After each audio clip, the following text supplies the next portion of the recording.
The Moi University Vice-Chancellor Professor Isaac Uskay wants the striking lecturers that their April salaries would be held by the institution.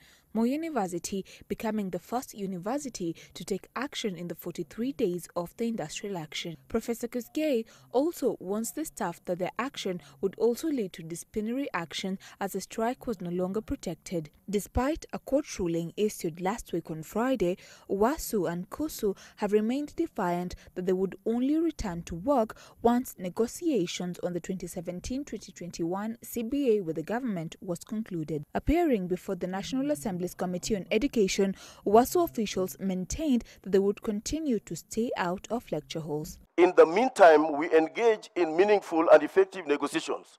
We will only differ or make adjustments at the time of implementation when SRC perhaps will have been put in place. While the lecturers are demanding a cumulative 38 billion shillings in salary increment and allowances, the government on Tuesday made a 5.7 billion shillings proposal in its second supplementary budget to try and forestall the current crisis. Laura Otieno, Citizen, Live at 9.